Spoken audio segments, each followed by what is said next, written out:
recordé todo, especialmente el corazón sobre todo. Todo lo llevo perfecto, lo que aún no se ha roto, guardado aquí adentro en mi pecho. Buenas, ¿cómo andamos? Buen lunes para todos, un grito de corazón, como todos los lunes a las 2 de la tarde, y acá con el señor Agustín Rossi, que, bueno, mañana te nos vas a Buenos Aires, ¿te nos vas? No, bueno, no me voy a ningún lado, digamos, no. No voy a estar, dice, mañana no voy a estar, pero no, si vos querés que lo hagamos todos los días, lo hacemos todos los días. No. Venimos bien ya con este clásico de la hora de la siesta. La hora de la siesta era para las telenovelas. Sí. Clásico, ¿viste? Digamos, Clásico. para las telenovelas, para las...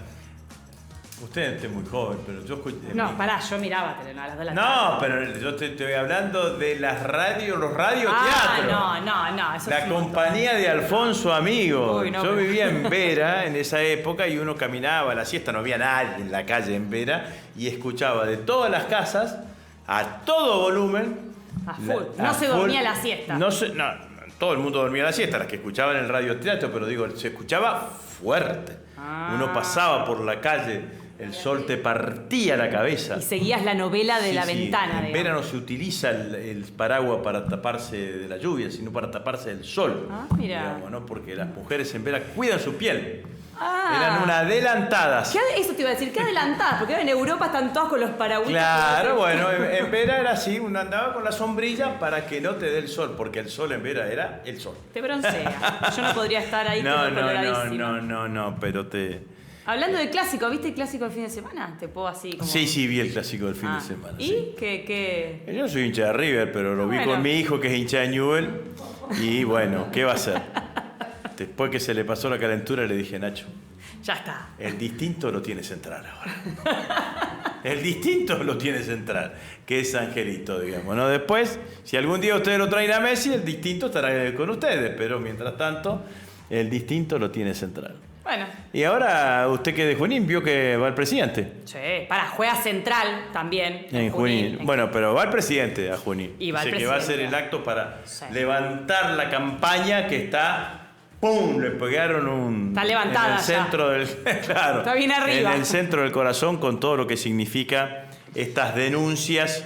Los audios que hemos escuchado que demuestran, según los audios, que había un sistema de retorno, un sistema de coima en las compras que hacía Landis, que hace Landis, que es la Agencia Nacional de Discapacidad, y que ese sistema de coimas y de retornos tenía un vértice que es la hermana presidencial. Este gobierno sabemos que es un gobierno de dos, hay dos que tienen el poder, que es el presidente y su hermana. Su hermana es ya la sindicada como la principal recaudadora de este sistema de retornos, a través de, fundamentalmente, involucrada una droguería de las más importantes de la Argentina, más importante en cuanto a magnitud, digamos, ¿no? La suizo-argentina, que es a la cual se refería el ex titular de Andis, que lo acaban de despedir o acaba de renunciar, es Patuolo, abogado de Milei, asiduo visitante de la residencia de Olivos, y usted sabe que Milei a los domingos a la noche, cuando todos miramos los partidos, él ve ópera, digamos, ¿no? Y invita a amigos a ver, a compartir ópera. Está bien, digamos, todo el mundo tiene derecho a hacerlo, pero bueno, uno de los que iba los domingos es Patuolo, que tiene más ingresos que la propia Karina de Milei a la residencia de Olivos. Y todo esto es un escándalo de proporciones que no parece tener un punto de finalización. La justicia ha actuado muy rápidamente, hay un fiscal independiente con un juez independiente, Picardi y Casanello, respectivamente, que han ordenado no las detenciones, que no es lo más importante ahora, sino preservar la prueba. Digamos, entonces secuestraron teléfonos y todo ese tipo de cuestiones de una cantidad... Algunos sobres. Alguna cantidad de allanamientos con todo lo que esto significa, ¿no? varios temas sobre esto. Primero, la indignación que produce que hayan robado con la plata que tiene que estar destinada a las personas con discapacidad, a los cuales le niegan plata. Le niegan atención, porque cuando uno dice le niegan plata a las personas con discapacidad, es que no han actualizado el nomenclador de las prestaciones desde el año pasado a este.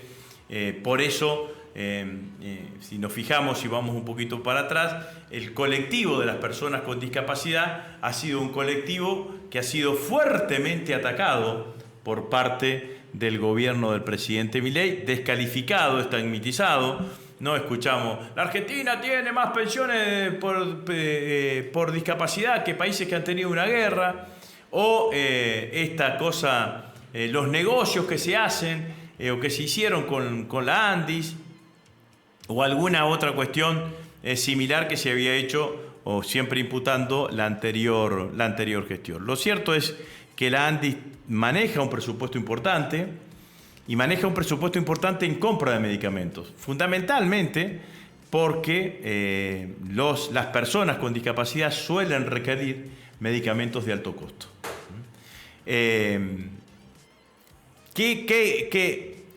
¿Cuál fue el mecanismo? El mecanismo fue así. Durante el gobierno de Macri y con este gobierno, ellos han utilizado para las compras un mecanismo que se utiliza excepcionalmente en la administración, que es las compras por urgencia, ¿no? Es decir, necesitamos un medicamento y compramos por urgencia. Ahora, la realidad es que nosotros cuando tuvimos los 4 años de gestión, nunca compramos por urgencia, sino que siempre hicimos licitación. Preventivamente sería. La licitación que vos hacías preventiva. Claro. Haces una licitación, comprás una cantidad de medicamentos y esos medicamentos están estoqueados en algún lado para cuando vos lo termines utilizando. Bueno, esto que es un hecho excepcional, lo convirtieron en un hecho ordinario en cuanto a decir que era un mecanismo habitual que llevaron a utilizar durante todo este tiempo de gestión. Pero lo más canalla de todo el sistema es que con uno de los colectivos a los cuales Milei ha agredido, de hecho, la semana pasada hemos tenido en el Congreso de la Nación, en la Cámara de Diputados, que se rechazó el veto por el cual Milei vetaba la ley de emergencia en discapacidad, una ley que se vieron obligados a llevar adelante los senadores y los diputados, fundamentalmente porque Milei no actualizaba los nomencladores, entonces se caían los prestadores, no había terapeutas que atiendan a las personas con discapacidad y todo lo que esto generaba, pero mientras les decía o daba a entender, bueno, aquí tendía un manto de sospecha sobre todo el colectivo de personas con discapacidad, porque las pensiones estaban mal otorgadas, porque se abusaban, porque eran abusivos, choreaban ellos. La que se la llevaban, la que decían que la plata no existía había para sostener las políticas que tenían que ser destinadas para la contención para las personas con discapacidad, lo que hacían es que se las quedaban ellos. Entonces, el 8%, de los cuales dicen que el 3% terminaba quedando en manos de la hermana presidencial. Entonces, primera crueldad, lo que hicieron. Derivaciones sobre este hecho. La primera derivación que yo veo es que hay una cantidad, inclusive dentro del gobierno, que dicen que Milei se desprenda de Karina. Yo creo que si Milei se desprende de Karina, se va del gobierno, digamos, ¿no? Funcionan de a dos. Y es probable que si no se desprende de Karina, también se tenga que ir del gobierno. Digamos, no sé qué terminará pasando, porque es un gobierno que tiene altos niveles de debilidad, pero no creo que el mecanismo que tenga que llevar adelante Milei haya sido, el mecanismo que debe estar imaginando el presidente es desprenderse de su hermana. Majul, que funciona de vocero de Milei, pero de vocero Después hablamos de los sobres que usted dijo, digamos, ¿no? De vocero oficioso, porque el vocero Adorni está absolutamente callado. Atribuyó una frase de Milei que echaría a cualquier funcionario que esté involucrado en un hecho de corrupción, menos a su hermano. Pensé que ibas a decir incluso a su hermano. Menos a Karina, menos a su hermana. Entonces, la realidad es que este es un gobierno que funciona con estas dos personas instalados en el sistema de poder. Entonces yo no creo que, mi primera reflexión, que Milei se desprenda de Karina, va a resistir, no se va a ir así nomás. Todo proceso es un proceso judicial, hay denuncias, lleva tiempo. Bueno, va a resistir aún estando con debilidad. ¿Quién va a aprovechar la debilidad del presidente Milei? La otra parte del... No la va a aprovechar Caputito, que ha demostrado también su propia debilidad, digamos, ¿no? Los que van a aprovechar la debilidad del presidente Milei es el Círculo Rojo, que le va a exigir para su sostenimiento, el Círculo Rojo, los poderes corporativos en la Argentina, siempre prefieren lidiar con gobiernos débiles, porque lo que dicen es, te presto mi apoyo, pero vos tenés que hacer esto y esto. Y yo creo que lo que le va a pedir ese círculo, yo leyendo los diarios del domingo y viendo las tapas de Clarín y La Nación, los que le van a pedir fundamentalmente el día, en un determinado momento, le van a pedir lo que pidieron en el 2001, que fue una brutal devaluación que le significará pingues ganancias a aquellos sectores corporativos que existen hoy en la Argentina. Entonces, la debilidad del gobierno va a ser aprovechada por estos personajes que cuando huelen sangre suelen ir hasta el hueso tratando de obtener las ventajas que quieran obtener. Y después desecharlo, como alguna vez le dijo Cristina a Milei, que era alguien en desecho, digamos, que se podía usar, que lo podían usar y que después claramente desecharlo. Yo no creo que ocurra otra cosa. Creo que lo que sí puede ocurrir es que si en el marco de un gobierno debilitado, lo que va a necesitar el presidente es recostarse sobre el poder corporativo, el poder económico, financiero, el núcleo del poder. Ese núcleo del poder le puede pedir más endeudamiento para tener la posibilidad de acceso a dólares. Yo creo que no va a conseguir más endeudamiento, o le puede pedir una devaluación para posicionarse de mejor manera de aquí hacia adelante. Esto creo que es lo que va a terminar sucediendo. Probablemente el presidente tenga que... Bueno, va a ir Franco a la Cámara de Diputados, la verdad que Franco... No va a tener mucho para decir, la realidad. Franco es... No va a tener mucho, no sé si va a terminar yendo, digamos, ¿no? Porque ¿qué va a decir Franco? Se va a terminar yendo como se fue en la sesión la última sesión que fue del Senado, que se terminó yendo porque se sintió ofendido. Pero estos tipos se sienten ofendidos cuando ofendieron a todo el mundo, a diestra y siniestra. Es claramente un oxímoron, digamos, ¿no? Que ellos sean los que se sientan ofendidos. El gobierno muestra una gran debilidad porque no hay nadie que lo salga a defender. El presidente no sale a defenderlo, no sale a defender una situación de estas características, y los audios siguen saliendo, ¿no? Siguen saliendo, y ahora dicen que además de audio hay videos, con lo cual estamos en una situación complejísima desde todo punto de vista. Mucho más concreto lo que ha sucedido mucho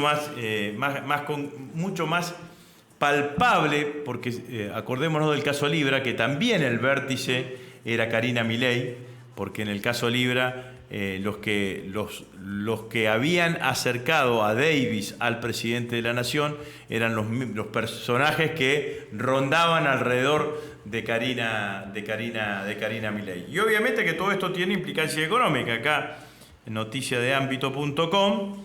El Merval en dólares se desploma casi 5% y los bonos se hunden hasta el 3% por el impacto del escándalo de las coimas. En las coimas. Entonces, tenemos un escenario de esas características con un presidente debilitado en el Parlamento, en donde no gana ni una votación ni por casualidad, solamente la que ganó fue la de que pudo mantener el veto para el aumento de los jubilados y a los pensionados.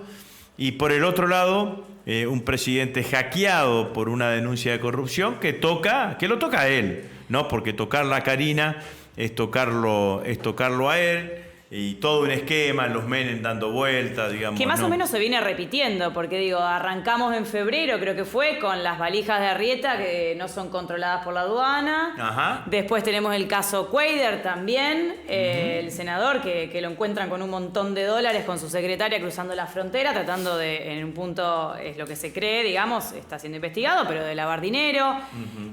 Ahora esto, el caso Libra, empiezan a suceder, bueno, y el caso del fentanilo, que no es menor también, porque ahí hay una falta de control del Estado, o un control tardío por parte del Estado que hoy tiene gravísimas consecuencias en un montón de provincias de la República Argentina.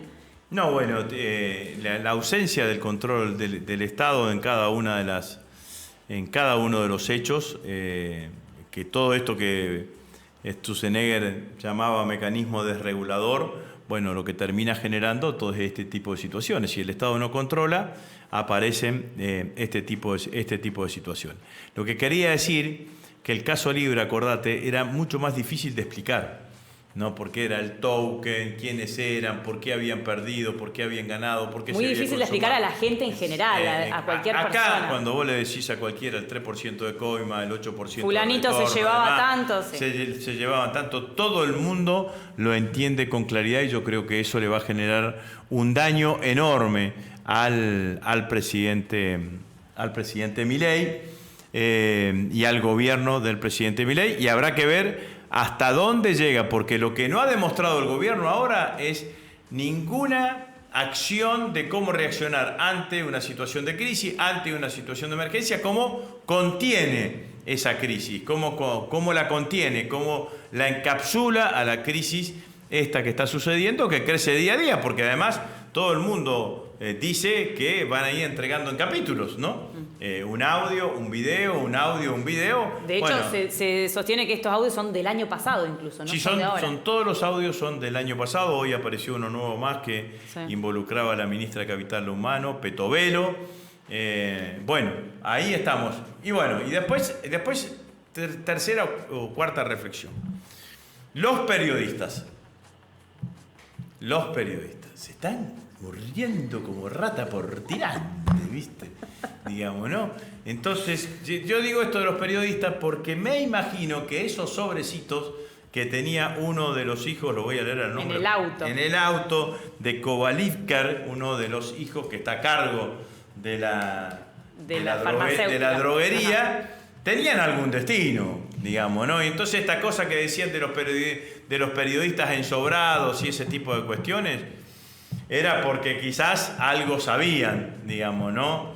De todo lo que estaba pasando y de que había ensobrados en determinados lugares. No sé. Los sobrecitos no creo que era para pagar ningún tipo de proveedor. Me imagino que los proveedores se pagan de otras maneras. Ni para el kiosco en donde compraban la Coca-Cola tampoco, digamos, ¿no? Pero bueno, había sobrecitos, entonces me parece que este escenario es un escenario que vale la pena también analizar cómo funciona la Corpo, en el medio además también de que hay una situación económica que cada vez más resiente la economía real con esta profunda recesión económica que existe en la Argentina, digamos, ¿no? Bueno, así que así estamos. Así estamos. ¿Quiere que le cuente algo del dueño, del accionista mayoritario?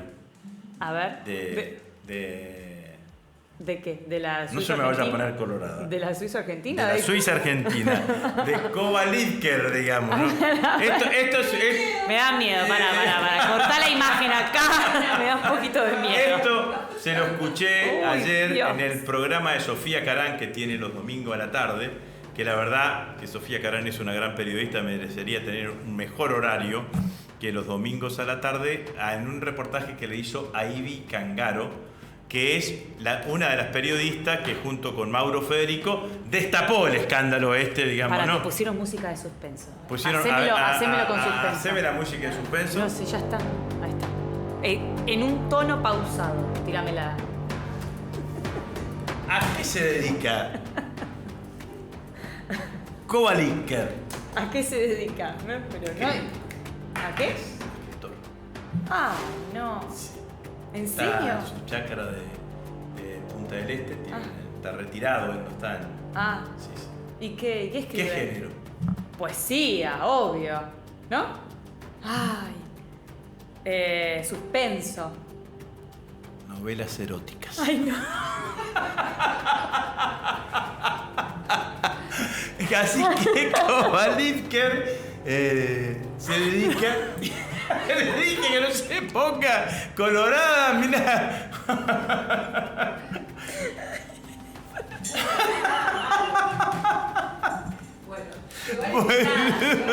Bueno, Kovaliker, el dueño.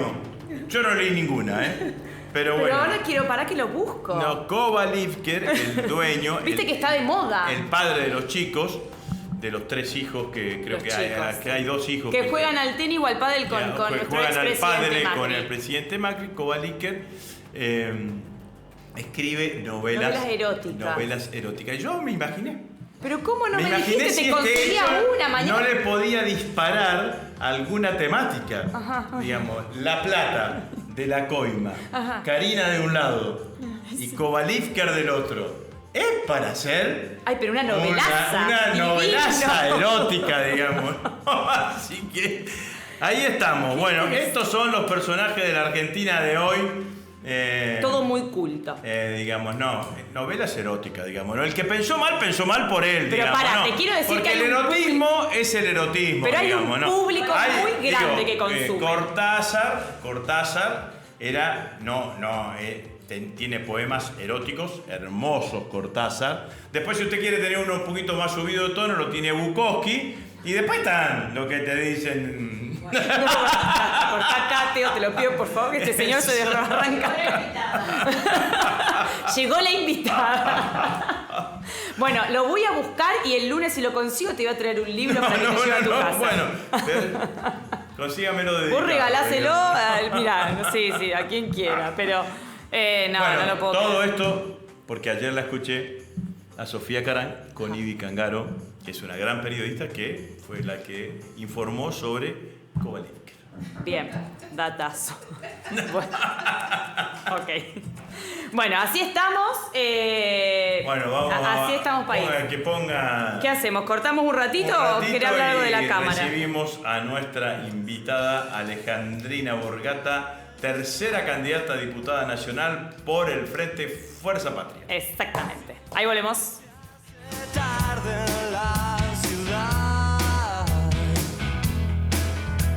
cuando me di cuenta estaba vivo para siempre de verdad. Hoy compré revistas en el metro. No pensaba en nada más. Y caí que al fin esto es un juego. Todo empieza siempre una vez más. Y a rodar, y a rodar, y a rodar, y a rodar mi vida. Y a rodar, y a rodar, y a rodar, y a rodar mi amor.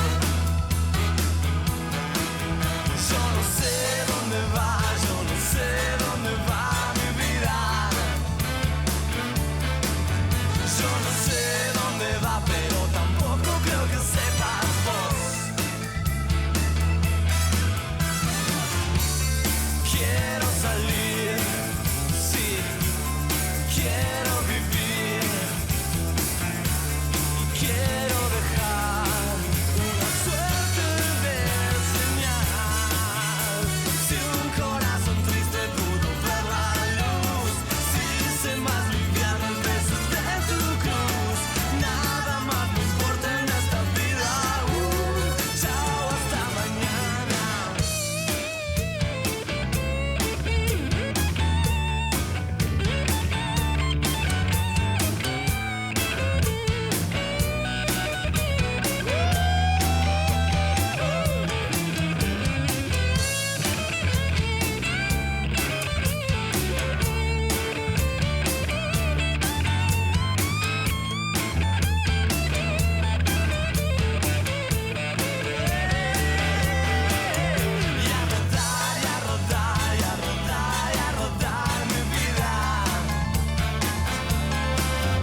Bueno, aquí estamos con nuestra primera invitada y única invitada del programa de hoy, que es nuestra compañera Alejandrina Borgata, concejal de Villa Constitución. Candidata en tercer lugar de la lista de Fuerza Patria. Ya viene de ganar una elección porque fue reelecta, es concejala y concejala electa. Sería el tercer mandato. Por el tercer mandato. Por el tercer mandato y ahora va a ganar otra elección como diputada nacional. Así que charlábamos recién, bueno, primero bienvenida. Bueno, gracias por muchas estar gracias. acá. Charlábamos recién que, bueno, te va a cambiar la vida completamente, por supuesto. Y Agustín nos contaba que llegar al salir de un consejo deliberante a llegar a la Cámara, digo, no es lo mismo. ¿Y qué te dice la gente en Villa Constitución? Bueno, en primer lugar, buenas tardes, muchísimas gracias por la invitación, un placer poder estar por primera vez en el programa, gracias por invitarme. Y sí, la verdad que un desafío muy grande. Yo decía, ¿no?, fuera de aire, pasar de una candidatura a concejal a una candidatura de diputada nacional, con un desafío muy grande, pero con el mismo compromiso de siempre. Bueno, con Agustín ya nos conocemos desde hace muchos años, en el 2017, Sí, cuando me acompañaste en mi primera candidatura a concejal, que recorrimos todo Villa Constitución, y bueno, hicimos una muy buena elección esa vez, vos ibas a diputado nacional, donde hicimos una excelente elección, y también a concejal. La verdad que contentos con esta posibilidad de que del sur de la provincia de Santa Fe, de la punta de la bota, como decimos nosotros que somos los villenses, podamos tener una importante representación en una lista de diputados como es la de Fuerza Patria, ¿no? Donde está Karen, donde está Agustín, donde está el Cachi, donde está cada compañero y compañera. Es una gran responsabilidad, pero un honor también, ¿no? Y más en este contexto nacional en el que estamos viviendo, donde Villa Constitución está sufriendo muchísimo cada una de las políticas que ha aplicado el gobierno de Javier Milei. Y creo que ser la voz de la provincia de Santa Fe, pero fundamentalmente de nuestra ciudad, frente a esta situación, creo que es sumamente importante, porque realmente lo que venimos observando es que no hay una voz que tome la problemática, a nivel local me refiero, de la situación económica compleja y el industricidio que está viviendo Villa, fundamentalmente lo que tiene que ver con el entramado productivo, con Asindar, con laminados industriales, con Tenaris y todos los talleres metalúrgicos que se encuentran alrededor de estas empresas. ¿cómo está eso? La verdad que bueno, hoy justamente estaba en un streaming en mi ciudad, y mientras me estaban haciendo una entrevista, justo llegaba un comunicado de la UOM, donde informaban una situación crítica que se está viviendo con una empresa contratada, con Girsa, donde la están vaciando y están dejando a más de 60 trabajadores sin trabajo, más los 500 que tenemos suspendidos.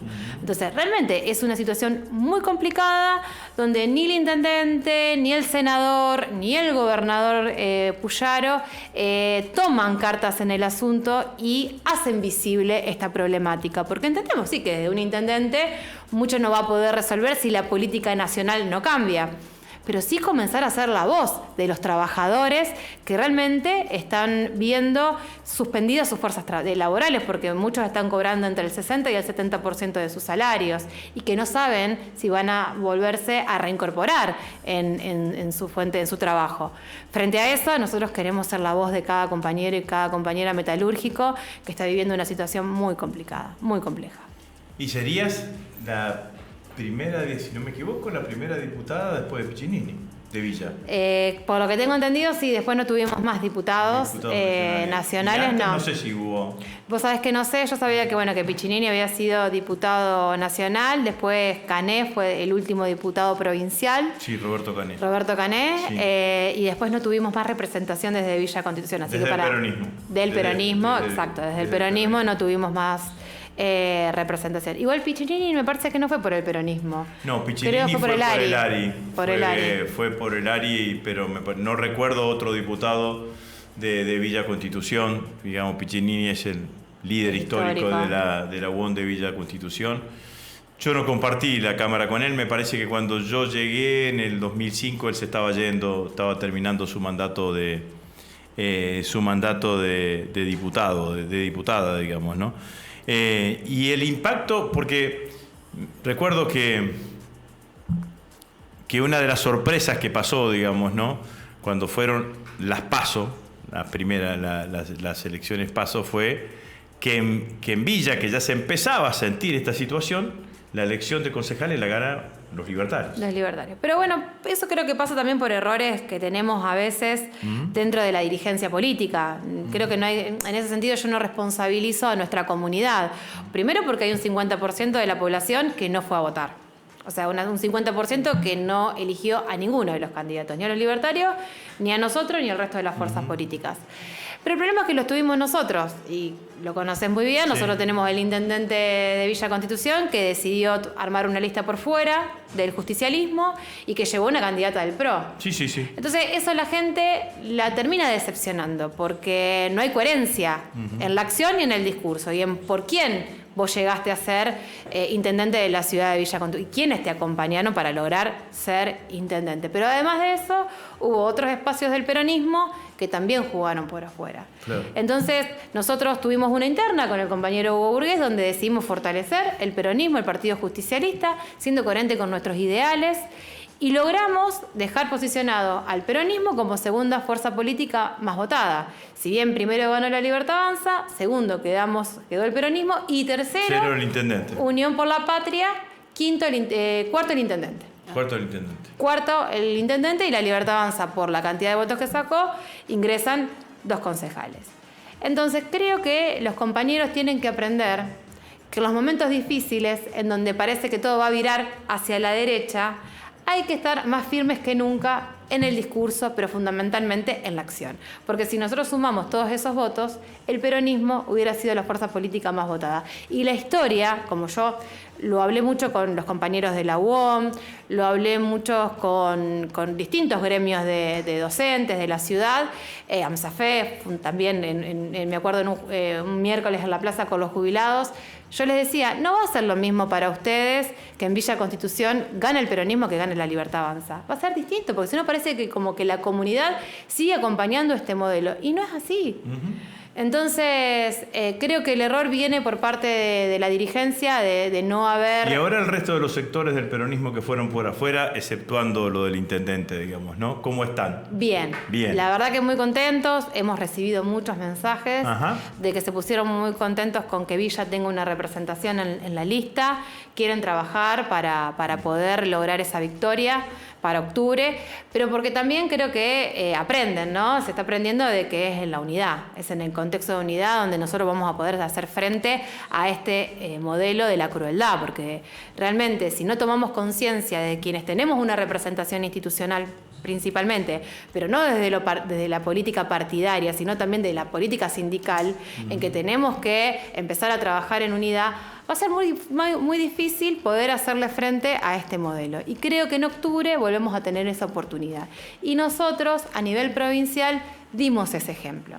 Dimos el ejemplo que podemos construir en unidad y que todos juntos vamos a poder trabajar, porque, como dice la compañera Karen, que la estuve escuchando en las distintas entrevistas que le hicieron, las otras listas no representan la coherencia, no representan aquel modelo que le puede llegar a hacer frente a el modelo de ajuste de Javier Milei. Todo lo contrario, porque lo vemos en la vicegobernadora, en cómo el gobernador, cuando le conviene, vota a favor del gobierno nacional, pero sin recibir absolutamente nada a cambio para los santafesinos y las santafesinas. Sí, a cambio, el ajuste. Lo único que sufren es el ajuste. Y creo que nuestra lista... La vicegobernadora se intenta disfrazar de opositora ahora, digamos, ¿no? Yo digo, es una cosa... El otro día me criticó a mí, le dijo... ¿Cómo que dijo? De lo de la lista de Karen Tevi. Sí, en realidad el Cuco es Agustín. Que Dijo, Karen es como lo que hizo Cristina con Alberto Fernández, digamos. Entonces yo le digo, bueno, si me comparó con Cristina, gracias por el halago, digamos, ¿no? No, bueno, pero me parece que lo que le pasó, lo que le está pasando a la vicegobernadora, que ella pensaba que el que iba a encabezar la lista era yo y que ahora está desconcertada porque la encabeza Karen y entonces hay que decirle... No sabe cómo... Cambió, a ver, Claro, cambia el discurso. Cambia el chiste. Karen no es una persona que se deje armás el nuevo discurso, Sí. porque la situación ha cambiado en términos en términos políticos y está cambiando fundamentalmente en todo lo que en términos sociales y yo creo que todo este escándalo sobre lo que está pasando con las personas con discapacidad, que en Villa también afectó a una cantidad de ciudadanos, a todo lo que era el colectivo de las personas con discapacidad, bueno, seguramente va a tener un impacto electoral en todo lo que significan las elecciones. La del 7 de septiembre en la provincia de Buenos Aires, porque nosotros estamos mirando octubre, pero Sí, en el medio están las elecciones del 7 de septiembre en la provincia de Buenos Aires y obviamente también las elecciones de octubre. Así que ¿Qué le dirías, Alejandrina, a todas esas personas, ese 50% del padrón que no ha ido a votar? En relación a todo esto que venís diciéndonos, ¿qué le dirías? ¿Por qué tienen que ir? Yo creo que hay que construir una alternativa fuerte de esperanza para una comunidad donde no solamente los discursivos nosotros lo tenemos que plantear, sino fundamentalmente desde la acción. Y saben que en cada compañero y en cada compañera que integra esta lista, si logramos obtener las bancas en la Cámara de Diputados, vamos a ser los únicos que le haga frente a este modelo de la crueldad.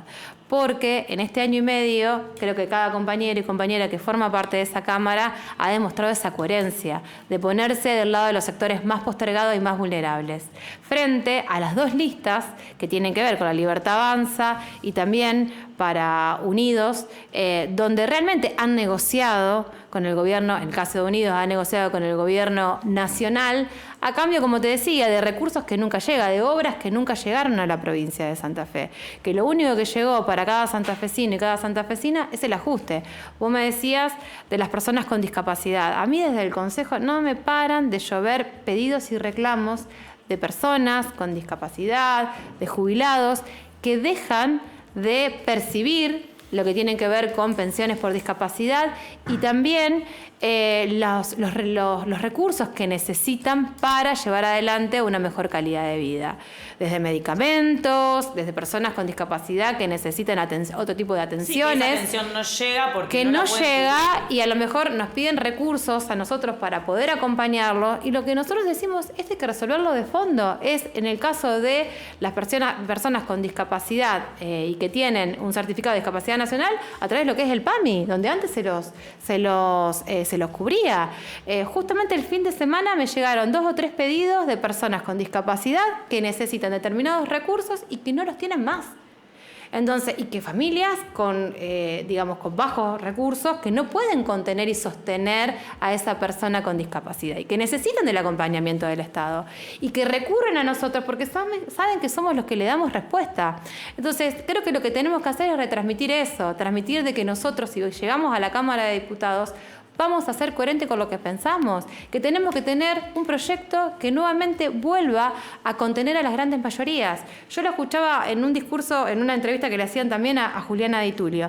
Y tan certero lo que ella decía de cuando Javier Milei estuvo acá en la Bolsa de Comercio en la ciudad de Rosario, que los invitaba a soñar, a los dueños de este país, a los poderes económicos, los volvía a invitar a soñar a ellos. Nosotros lo que tenemos que decir es que volvemos a invitar a soñar a las grandes mayorías, a aquellos que en este momento están sufriendo las políticas de este gobierno, como son los trabajadores, los profesionales también. Creo que hay una deuda que nosotros tenemos que es con los profesionales monotributistas, que sufren mucho también la situación económica y que trabajan fundamentalmente lo que tiene que ver con la salud, que uno conoce mucho. Creo que hay que trabajar fundamentalmente para los sectores también medios que en algún momento volvieron a confiar en nosotros y nosotros a través de esa oportunidad que tuvimos nos equivocamos. Hay que asumir el error, pero saber que para adelante podemos construir una alternativa, pero desde un proyecto, más allá de las personas. Creo que tenemos que empezar a construir un proyecto político que vuelva nuevamente a representar a las grandes mayorías, que hoy, digamos, no se ven representadas por este gobierno. Y simplificar el mensaje, ¿no? Porque hay cosas que, por ejemplo, el miércoles pasado nosotros tuvimos en la Cámara de Diputados una muy buena noticia, que fue cuando se rechazó el veto para la ley de emergencia en discapacidad que había impulsado el presidente de la Nación, y creo que si se rechaza también en la Cámara de Senadores se termina convirtiendo en ley, cosa que va a ser así porque en la Cámara de Senadores casi se aprobó por unanimidad ese proyecto de ley. Pero nos quedamos con el sabor amargo de que nos faltaron pocos votos, sí. pocos diputados que rechacen el veto para el aumento de los jubilados, pensionados, la actualización de los 70.000 pesos del bono para los que cobran la mínima y obviamente también la reapertura de la moratoria. Entonces, cuando nosotros le decimos a todos los argentinos que la realidad es que necesitamos tener más diputados convencidos de la oposición, no los Cuader de la vida, digamos, ¿no? Porque claro. Cuader es uno, digamos, ¿no? Pero después hay una cantidad que votan, los Iolis y demás, que votan de una manera o que votan de otra, y que votan de otra. Lo que necesitamos fundamentalmente es tener diputados con convicción ideológica, con compromiso ideológico para ir a sostener las políticas que tenemos que sostener y para defender a aquellos sectores que se encuentran agredidos fundamentalmente por las políticas sociales y económicas de Milei. Suele pasar esto, ¿no? Que en las elecciones de medio término las personas creen que no es tan necesario ir a votar o que no es tan importante, cuando en realidad sí se necesitan, y quedó claro el otro día con los votos de los jubilados, se necesitan las manos para levantar en el Congreso y justamente... Es que vos podés hacer las movilizaciones y está bien tener la lucha, siempre hay que darla. Nosotros este año y medio se movilizaron los trabajadores, los jubilados, los pensionados, la comunidad universitaria, bueno, ahora las personas con discapacidad, los médicos del Garrahan, pero tenés una oportunidad que es el momento de la elección. El momento de la elección es el momento de que la sociedad argentina emita un juicio de valor sobre el rumbo del presidente, y allí es donde me parece que nosotros tenemos que transmitir y tratar de ser lo más contundente posible, porque la no participación es una estrategia de la derecha. Totalmente. Claramente, digamos, ¿no? Entonces la derecha es como que le dice al que lo va a votar, le dice vení a votarme, y al que no va a votar le dice quédate en tu casa, digamos, ¿no? Entonces nosotros necesitamos romper fuertemente esa estrategia que tiene la derecha. Va a haber que pelear contra las dos listas que dijiste vos, y va a haber que combatir también el grado de apatía que en determinados sectores de la sociedad vienen existiendo. Bueno, y ese departamento es un departamento con singularidades, digamos, ¿no? Tiene todo un cordón industrial sobre el río y tiene una región donde el sector agropecuario es muy potente en el interior. Tenemos muy buenos presidentes comunales, como el presidente comunal de Máximo Paz y otros, que la realidad es que sostienen y que llevan adelante políticas, y que además, el presidente comunal de Máximo Paz no se esconde, digamos, ¿no? Él dice lo que tiene que decir en cualquier momento y en cualquier lugar. Así que, ¿cómo crees que habría ¿Qué pensás con el resto del departamento? ¿Cómo militarlo al resto del departamento? Mira, justamente ya esta semana, la semana pasada, quedamos con los compañeros presidentes comunales del Departamento de Constitución.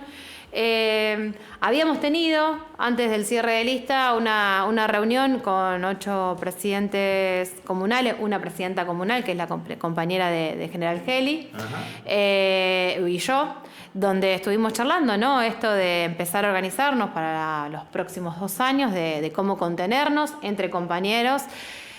Fundamentalmente porque, bueno, sabemos que el gobernador opera con esto de los recursos, ¿no? Si me acompañás y estás de mi lado, te doy recursos, y si no, le pasa lo que le está pasando a muchos compañeros, que ya les cuesta mucho administrar las comunas porque, bueno, sufren la discriminación del gobierno de la provincia.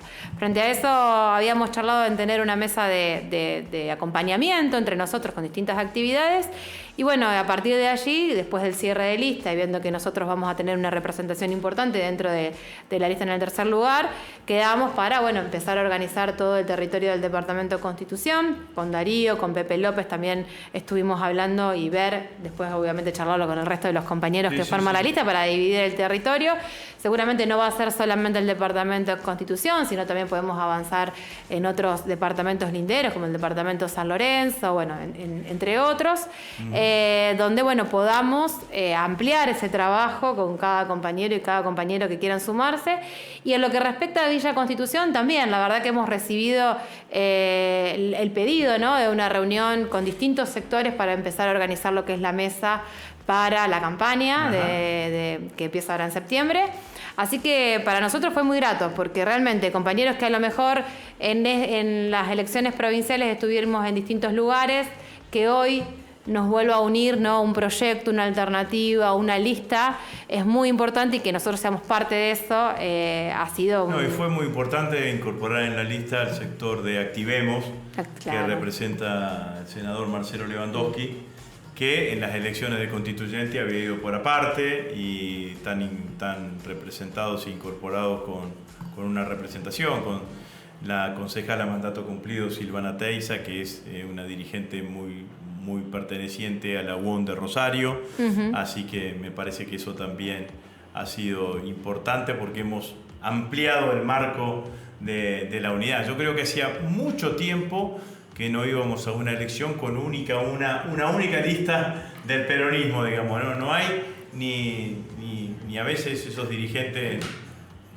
que marginales. Además hay necesidad de la gente, no solo de los militantes, sino de todos en general. Necesidad de ver a todos unidos, ¿no? Por primera vez. Que haya una lista de unidad no es menor. Hasta incluso, bueno, acá en los mensajes hay varios mensajes que te mandan saludos. Bravo, Alejandrina, siempre estás caracterizado por el coraje, dedicación, responsabilidad. Excelente la lista de Fuerza Patria, bienvenida y necesaria la representante de Villa Constitución. Evidentemente...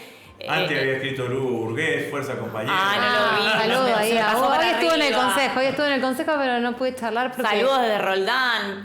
Evidentemente hay una necesidad no solo del militante, del peronismo, sino de la gente en general, que necesita la participación unida de los representantes, de los referentes políticos de los distintos espacios, para, bueno, justamente esto, representar a la mayoría de la gente. Sí, yo creo que, no sé si te pasaba a vos, pero nosotros con cada compañero, cada compañera, militante o no, era lo que nos planteaba: por favor, vayan unidos todos juntos, es la única alternativa, necesitamos la unidad, necesitamos que vayan todos juntos, y creo que, bueno, que primó eso por sobre todo, porque entendimos que la única manera... Si nos hubiésemos ido en listas distintas, nos hubiesen puteado todos los compañeros a lo largo y ancho de toda la... Y ahí no iban a votar ninguno. No iban a votar ni a uno ni al otro. Digamos, otra que el 50%. Así que sin ninguna duda que eso hubiese estado. Dos preguntas más personales, políticas. ¿Militancia cuándo? ¿Cuándo arranqué a militar? Sí. Yo arranqué a militar efectivamente en el año 2010. ¿Con la muerte de Néstor? Después de la muerte de Néstor Kirchner. Eso fue lo que te movilizó. Sí. A ver, yo venía militando, lo voté a Néstor, la primera vez que voté a los 18 años fue al del 2003 con Néstor Kirchner. Y bueno, yo vengo de una familia peronista, mis abuelos materno y paternos peronistas, que me crié en la casa de mis abuelos con la figura de Perón y de Evita. Mi mamá es docente, tenía una visión más progresista en ese momento de lo que era el peronismo en la década de los 90. Y no siempre... No. No. De tu mamá, digamos. Pero, para votarlo en esto la tuve que convencer, y obviamente hoy es más peronista y más kirchnerista que cualquiera, y defiende ese modelo a ultranzas. Bueno, y a partir del fallecimiento de Néstor es donde armamos una organización local con compañeros y compañeras, y luego formamos parte de lo que fue la cámpora de Villa Constitución. Y a partir de ahí nunca paramos. Arranqué con otros compañeros que hoy seguimos en conjuntos, digamos, trabajando. Y bueno, creo que después tuvimos el desafío de ser candidata a concejal en el 2017, que fue la primera vez que me presenté, y logramos tener esa banca, y ya a partir de ahí, más allá de la construcción militante, continuamos en una construcción política desde el Consejo Municipal. Y bueno, y hoy sigo en el Consejo defendiendo nuestras ideas, nuestra bandera, y creo que lo que se nos ha premiado, por eso logramos retener la banca, es eso, ¿no? demostrar una coherencia política y que en los momentos más difíciles no nos movemos de ese lugar, sino que nos ponemos más firmes y defendemos nuestras ideas. Y creo que eso la gente, en definitiva, piense como vos o no, lo termina valorando. Así que bueno. Yo me acuerdo que yo milité la campaña de Néstor en el 2003, digamos, ¿no? Cuando empezamos, la primera vez que cuando lo conocí a Néstor todavía no había hecho el acuerdo con Dualde, fui a la casa de Santa Cruz, fuimos con Arturo Gandola, Daniel Zárate y Luis Rubio, a ofrecerle, digamos, ¿no? A decirle que íbamos a acompañarlo acá en Rosario, y éramos un grupo chiquito que terminamos haciendo la campaña en el 2003, que salimos cuarto. Acá en la provincia de Santa Fe salimos cuarto. Salió primero Menem, después Carrió, después López Murphy, después nosotros y después Rodríguez Sá, digamos, ¿no? Pero bueno, cuando me terminé de convencer, independientemente de que nos parecía que era el distinto, porque era el que tenía un discurso distinto, el que hablaba de la militancia, del mercado interno, del consumo, de la defensa de la industria y una cantidad de cuestiones de esa característica, el hecho que a mí me marcó, yo era presidente del consejo acá, me acuerdo, fue cuando ingresó a la ESMA. A la ESMA y bajó el cuadro. No, Sí. eso fue después. Ah. Eso fue después. Yo me acuerdo la primera vez. Lo del ingreso a la ESMA, acá se hacían. Porque todo el mundo cree que los 24 de marzo siempre son como esto, digamos, no eran así, digamos. No. Los 24 de marzo muchas veces éramos un grupo de militantes muy chiquito. Y la municipalidad, ¿te acordás que siempre hacía plantaba un árbol en el bosque de la memoria, digamos? Lo sigue haciendo. Y yo me acuerdo que estaba Lichi de intendente y yo era presidente del consejo, me tocó hablar. Y me acuerdo que dije, digamos, ¿no? El presidente está en la ESMA, está entrando a la ESMA. ¿Qué querés decir? No, que me acuerdo, yo estaba en la facultad en ese momento y era la primera vez después de muchos años que volvía un presidente al acto del Día de la Bandera acá en Rosario. Y Eso fue a los pocos días. Sí, en el 2003. ¿2003 fue? ¿Cuándo fueron las el elecciones? 25 de mayo del 2003. Ah, claro, y el 20 de junio del 2003 viene Viene al acto. Estaba en el segundo año de la facultad y con algunos compañeros de distintas ideologías. Yo en ese momento, si bien venía una familia peronista, viste, estaba ahí. Y lo fuimos todos a ver y recuerdo de cuando llegó. Yo estaba en el consejo esa vez y me acuerdo que... Impresionante la cantidad de gente. La gente bajaba. Pero impresionante, con esperanza. No era el 20 de junio también feriado nacional, digamos. Era un día laborable. Y la gente venía, bajaba por su cuenta. Había despertado una esperanza, Néstor, en ese momento que era impresionante. Digamos. Y recuerdo que en ese momento estaba la bandera más larga. Y nos pusimos cada uno de nosotros a llevar la bandera para pasar frente a él y saludarlo. Y recuerdo tener la imagen de Néstor, fue la única vez que lo vi en vivo y en directo. Y bueno, la verdad que sí, sembró mucha esperanza. Sí, lo de ese 20 de junio fue increíble. Fue increíble, digamos, ¿no? Así que, bueno, última pregunta personal. ¿Por qué Alejandrina y no Alejandra? Bueno, supongo que te lo decía, creo que tiene que ver con la profesión de mi mamá. Mi mamá es docente de psicología y filosofía. Ajá. Y creo que viene por ahí, que ella, bueno, había visto algún nombre de la mitología, de Alejandría, y bueno, y creo que también había escuchado en otra mujer que se llamaba Alejandrina y vino por ahí, y bueno, puso Alejandrina Belén. Ajá. No le alcanzó con Alejandrina, que era un nombre largo, sino también le sumó Belén, Alejandrina Belén Borgata. Y viene por ahí el nombre, y bueno, obviamente que son pocos los que me dicen Alejandrina, muchos me dicen Andreina, Alejandra. Vos saluda igual. Chao. Claro, yo siempre me cambio el nombre. Todos. Claro, yo siempre me cambio, yo ya ni lo corrijo, ya adopto cualquier nombre, no hay problema. Así que viene por ahí. Bueno, este programa se llama Un Grito de Corazón. Me imagino que te deben haber avisado que tenés que... terminamos el programa con un grito de corazón de cada uno de nosotros, el que se te ocurra, el que quieras. Pero tengo que gritar, ¿no? Si querés gritarlo, El grito de gritalo. corazón es Viva Perón acá. No. Sí, yo digo viva Cristina y viva Cristina libre. Unidos y organizados. Bueno, completo el grito de corazón de Alejandrina. Cristina libre, Cristina inocente. Cristina Inocente. Nos vemos hasta el próximo lunes. Chau, chau. Y recordé todo, especial